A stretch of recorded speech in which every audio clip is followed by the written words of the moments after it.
he spots a strange wishing machine at the amusement park. Even though it's unplugged, the thing is still running, promising to grant a wish for just a quarter. Thinking about how he was just rejected from the roller coaster ride because of his height, blowing his chance with his crush, the boy tosses a coin straight in and makes his wish. I wish I were big. As the machine swallows the coin, a card pops out. The back reads, "Your wish is granted." Looking at the eerie, ominous machine, Josh feels a chill go down his spine. He turns and bolts, completely unaware that his life is about to take a massive turn. That night, while the wind howls and thunder rumbles outside, Josh's body undergoes a quiet but drastic transformation in his sleep. The next morning, Josh wakes up as usual, but his body feels weirdly heavy. While washing his face, he spots a stranger in the mirror. He thinks he's just groggy, but reality hits him a second later. The person in the mirror is him, but with a mature face and a muscular build. Overnight,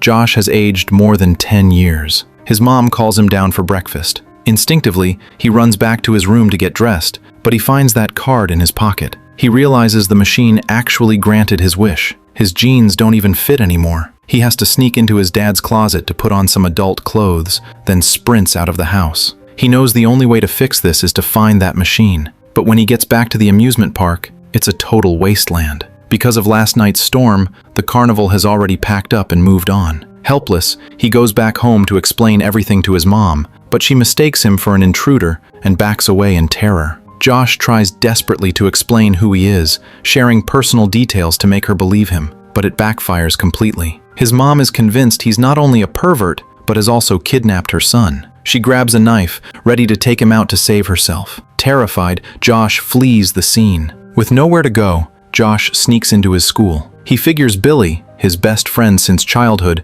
will definitely recognize him. But when a giant man suddenly grabs Billy and starts rambling, Billy is scared out of his mind, begging the guy not to abduct him. Josh is desperate and needs an ally, so he starts singing a secret code song only they know. Billy finally believes that this big guy standing in front of him is his best friend, Josh. Josh fills Billy in on the magic machine. By now, the police are at Josh's house, and there's an APB out for a kidnapper in a blue hoodie. Billy sneaks through the neighborhood and brings Josh some of his father's old clothes. The two decide to head into the city to find the machine, but Josh can't even tie his own shoelaces yet. While waiting for the bus, Billy hands Josh a stack of cash. They take the bus all the way to New York City, but as night falls, neither dares to walk the streets alone, so they check into a cheap, seedy hotel. Billy has to be home by 10 p.m., meaning Josh has to survive the night alone. Billy assures him he'll be fine and promises to return the next morning since he has no school. The moment Billy leaves,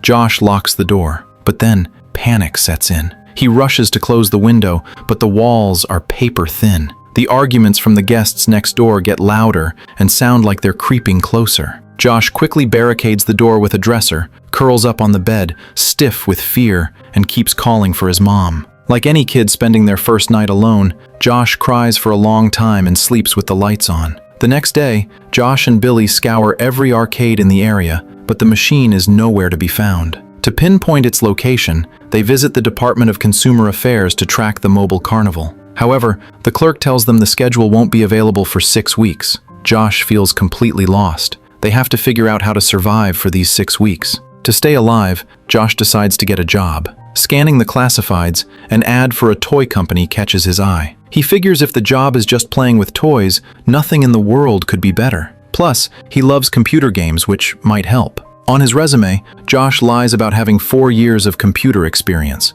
Basically, he's been playing games for 4 years. He also writes that he graduated from Washington University, which just happens to be the interviewer's brother-in-law's alma mater. The interviewer likes Josh's vibe and wants to leave work early, so he hires Josh on the spot to fill a vacancy. Josh is assigned to the computer department. The work is simple, just entering data. Even as a 13-year-old with slow typing skills, he finishes it easily. On his first day, Josh tries to work fast to make a good impression, but a colleague stops him. The guy warns Josh that if he doesn't want to get everyone fired, he better slow down. The work is boring and the pay is low, but it's easy to slack off. Josh doesn't understand this mindset. It feels like wasting his life. As a result, the company's efficiency is low, but Josh is the exception. He's always zooming around, and he even accidentally tackles the boss, McMillan. Surprisingly, McMillan isn't angry at all. He believes a toy company should have vitality, something his current staff lost ages ago. Later, Josh disguises his voice as a kidnapper and calls his mom just to let her know he's safe,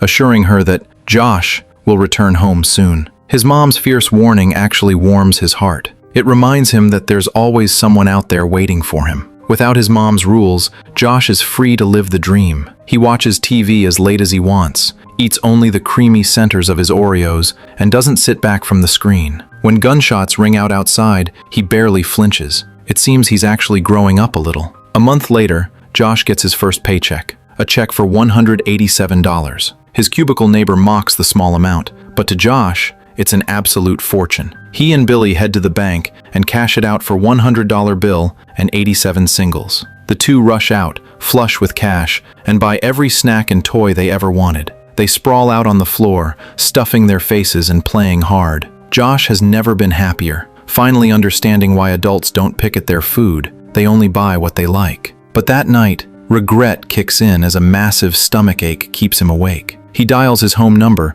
Hi. We're conducting a consumer survey, and we were wondering what kind of medicine you would give to your family. For what? For a stomach ache. Pepto-Bismol. How often do you give that? Every 4 hours. Realizing in this moment that growing up isn't all it's cracked up to be. The next day, he visits the company's flagship toy store, intending to look for the wishing machine. But faced with a paradise of toys, he completely forgets his mission and gets lost in play. The adults around him think there's something wrong with him, but right when he's most engrossed, he bumps into Macmillan again. The boss visits every Saturday to see what the market reports miss. Since Josh has played with practically everything, he gives an unfiltered critique when Macmillan asks for feedback. These are the genuine thoughts of a child, and Macmillan listens intently. They stumble upon a giant walking piano on the floor. Josh naturally starts hopping on the keys. Macmillan is shy at first, but seeing Josh's joy, he jumps in. They play a duet, and the crowd erupts in applause. Realizing Josh is wasting his talent in data entry, Macmillan promotes him to Vice President of Product Development. Now, his job is literally to play with unreleased toys. This infuriates Paul, a career climber who spent years fighting for his spot.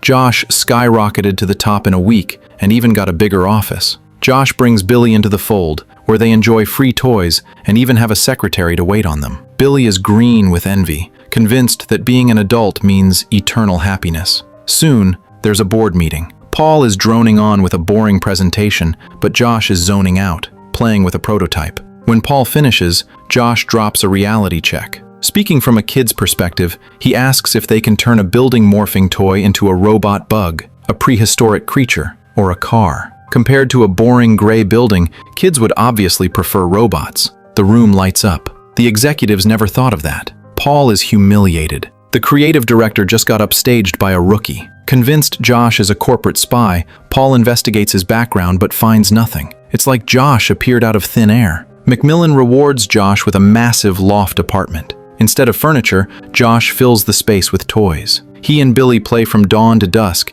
and even catch sports games on the weekends. Of course, Josh never stops calling his mom to let her know he's safe. The robot bug toy becomes a massive hit. To celebrate, the company throws a black tie gala. The executives are all posturing, begging for raises, chasing women, or bragging about past glories. No one is actually having fun. They're all working an angle, except for Josh. He shows up in a white tuxedo, looking like a prince. He thinks everyone will envy him, but Paul just mocks his fashion choice. Luckily, Macmillan gets it. He's always wanted to wear a white tuxedo himself, but he never had the nerve to actually do it. Josh catches the eye of Susan, another high-ranking executive. She's intrigued by his endless stream of brilliant ideas and his carefree attitude. He's even drinking milk at a cocktail party. Since they both hate the boring gala, they decide to bail early. Josh rides in a limo for the first time, fascinated by all the gadgets inside. Susan starts talking about the emptiness of life and the walls people put up, but Josh doesn't get it.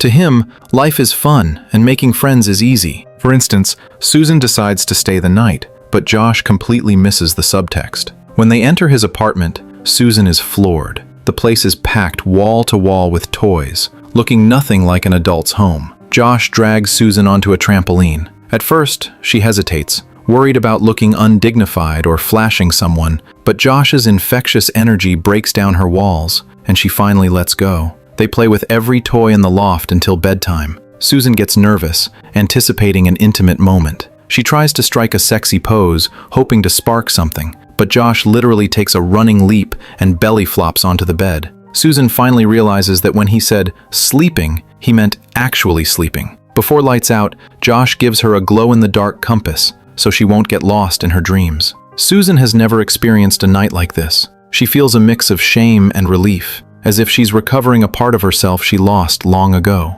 Josh is crushing it at work, and even left early with Susan, which drives Paul crazy. Paul assumes they're hooking up and, unable to handle Josh's success, challenges him to a game of tennis. It's a setup. Paul uses aggressive rules to bully Josh on the court. The more Josh tries to be fair, the more Paul takes advantage. Inevitably, they end up wrestling on the floor. On the surface, it looks like a simple fight for the ball, but deep down, it represents a side of human nature that is completely foreign to Josh. Susan explains to Josh that the adult world is a battlefield where everyone is a potential enemy. But Josh's innocence heals Susan again. She kisses him, leaving Josh floating on cloud 9 for the rest of the afternoon. Later, Josh notices Macmillan looking lonely in his massive office. Despite his success, the boss hit a wall. Market research shows that kids stop playing with toys after age 12, discarding them without a second thought.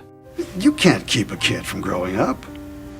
All a 13-year-old boy wants is a 13-year-old girl. Soon, Josh's actual 13th birthday arrives. He's supposed to celebrate with Billy, but instead of pulling an all-nighter with his best friend, he instinctively goes to Susan's place. They go to the carnival, riding the rides over and over. When Josh gently wipes a smudge of paint from Susan's face, a new, complex feeling stirs in his heart. That night, Josh grows up for real. The next morning, Josh swaps his milk for black coffee. He visits Susan's family, acting like a proper adult, and even tutoring her relatives. He's climbing the corporate ladder so fast that he feels like there's no time left in the day, and he completely stops taking Billy's calls. Ironically, as Josh becomes a workaholic, Paul starts slacking off, playing with a yo-yo in secret. One day, Josh sees a kid buying comics and remembers how much he used to love them. Inspiration strikes. He pitches an electronic comic book where kids can choose the ending. Josh works late into the night, finally understanding why adults never want to sleep.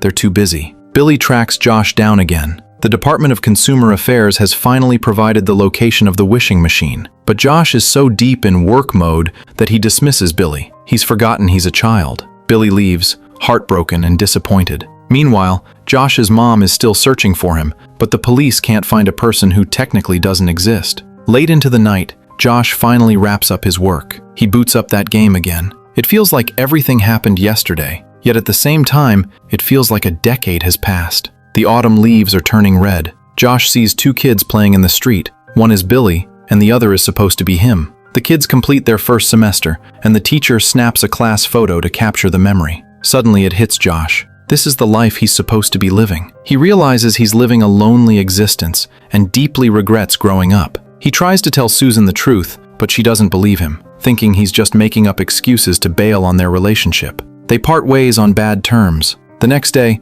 Billy gives Josh the exact location of the wishing machine. Now, the choice is entirely up to Josh. Return to the past or keep growing up. Soon, the design for Josh's electronic comic book is finished. Paul tries to sabotage the presentation with a barrage of technical questions, but Susan steps up and effortlessly shuts him down, solving every issue. Seeing that his work here is done, Josh turns and walks toward the door. Retail cost of about $18.95. Well, you expect a kid to pay $19 for a comic book? Suddenly, it clicks for Susan. She realizes Josh isn't designing toys for actual children. The electronic comic is meant for adults who still feel like kids inside. She rushes out to catch him, but Josh is already gone. Susan runs into Billy, who tells her that Josh has gone to the amusement park, the very same place they visited together back at the start. That night, Josh had become an adult, so he completely failed to notice the children's toys. When Susan finally arrives, she sees the wishing machine spitting out a card. This means the wish is already made. Josh is about to go back to being a kid. There's a million reasons for me to go home, but there's only one reason for me to stay. What reason is that? Well, You.